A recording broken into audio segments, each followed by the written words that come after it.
Hi, my name is Rashmi Sharma. I am an assistant clinical professor of supply chain and information systems at the Smeal College of Business. I'm completing now my fourth year as a member of the Smeal faculty, but I was a graduate student at Penn State before that. So I've been affiliated with Penn State since 2010.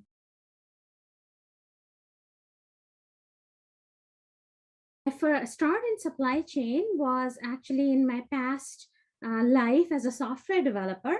I worked on a couple of projects that were in the supply chain domain. There was one where we were tracking large bulk shipments for shippers that would be companies that would be the size of Walmart and Target.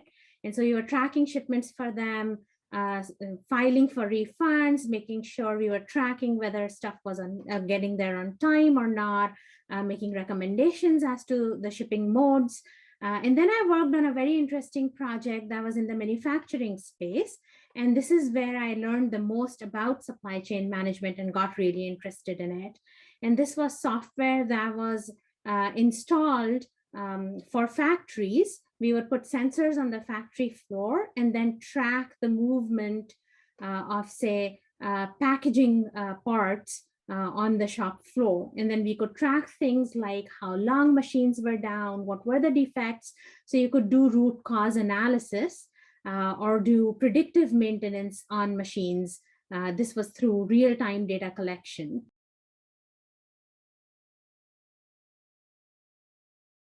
So when we pivoted to online classes, early on, we had to make substantial changes to the courses for online instruction. But now, as we've been getting back to in-person instruction, I found, students are eager to get back. We're back to the same level of participation. However, all of us are more aware that there could be disruptions because of illness or other circumstances.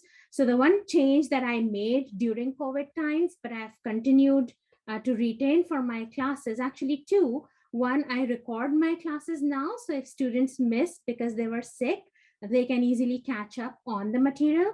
And I now keep Zoom office hours. I think it makes it easier for students when they have back-to-back classes to still get the help without having to walk all the way to see a professor in their office.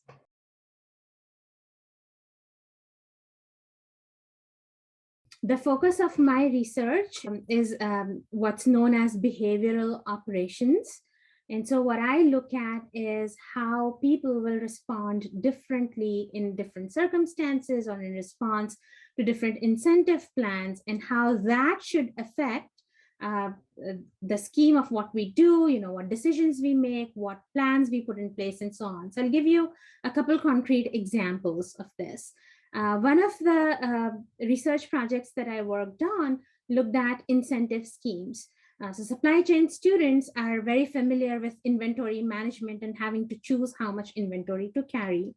And what I looked at in that research was that if we compensated people on the basis of basically how much profit they generated, right, how well they made their decisions, that was one regimen. That was the only thing we did. And then the other scheme that I looked at was if we also had some sort of social comparison, so like a contest, right?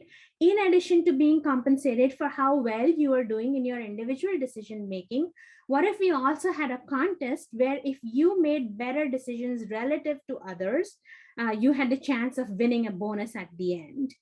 And perhaps surprising to some, what I found there was that when you have that social component, it does lead to better decisions. So there seems to be some motivation, additional motivation created through that competition. So that's one. The other that I recently published looks at, when you ask people to make decisions, and supply chain managers will relate to this a lot. A lot of times we are making decisions with very little information.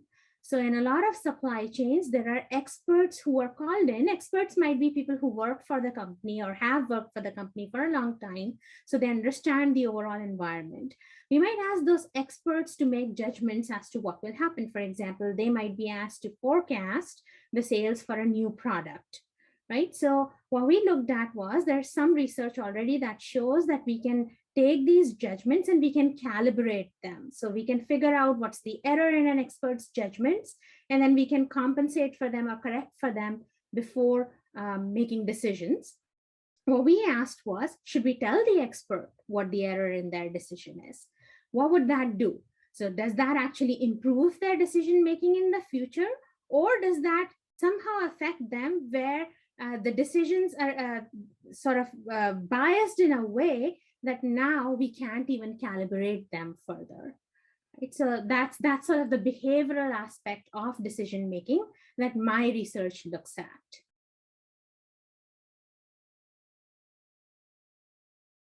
When I think about the future of supply chains, the one thing that is going to become really important, I think, is how much data will be used to drive decision making in the supply chain.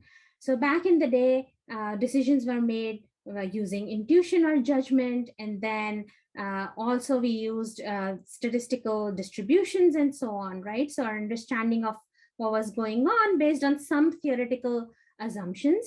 uh, Everybody is aware of how much data is being collected these days. So supply chain firms now have at their disposal a large amount of data.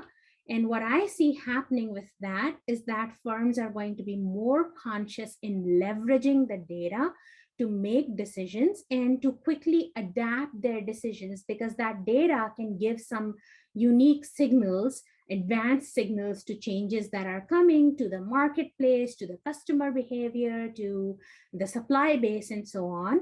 And so hopefully having this data and using it smartly will make the supply chains more agile.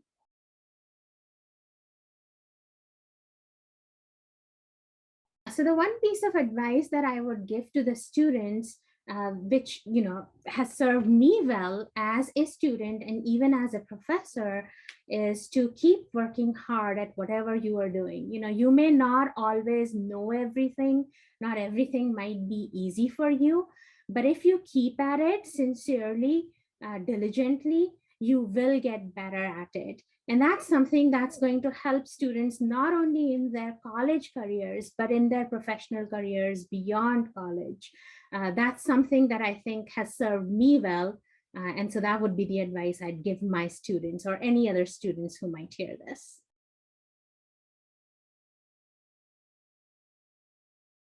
So there are two that actually come to mind.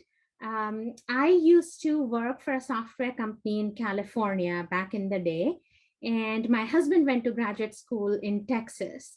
And so this one time we bought a car and we basically drove it from Texas to California and crossed the Mojave Desert. And I still remember that vividly. I was born and raised in India, and there's obviously a dense population there, right? So I hadn't seen so much just space.